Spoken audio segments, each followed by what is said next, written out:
गरीब किसान की कहानी। एक छोटे से गांव में रामू नाम का एक गरीब किसान रहता था। उसका परिवार बहुत बड़ा था, बूढ़े माँ बाप, पत्नी और दो छोटे छोटे बच्चे। उसके पास बस आधा एकड़ जमीन थी, जिस पर वो दिन रात मेहनत करता, लेकिन जमीन बंजर जैसी थी।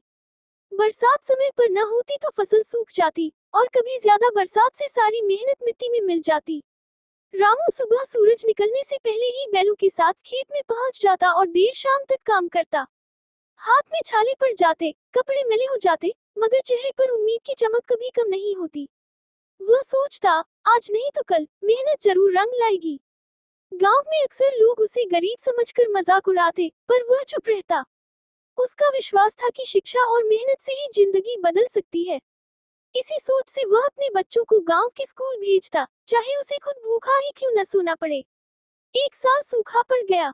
रामू के खेत में फसल बिल्कुल न उगी। घर में खाने तक की दिक्कत हो गई।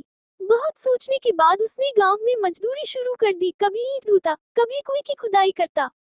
थोड़े थोड़े पैसों से वह अपने बच्चों को पढ़ाता। वक्त धीरे धीरे गुजरता गया। बच्चे बड़े हुए, पढ़ाई में अच्छे निकले। रामू का बेटा शहर जाकर नौकरी करने लगा और बेटी ने भी पढ़ लिख कर अध्यापिका बनना शुरू किया। अब घर की हालत सुधरने लगी। गांव के वही लोग, जो कभी उसे गरीब कहकर चिढ़ाते थे, अब उसकी मेहनत की मिसाल देने लगे।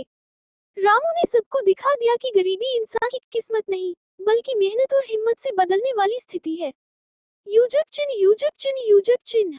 उंगली से दाहिनी ओर इशारा संदेश। ये कहानी हमें सिखाती है कि चाहे हालात कितने भी कठिन क्यों न हो, सच्ची मेहनत और शिक्षा से जिंदगी की दिशा बदली जा सकती है।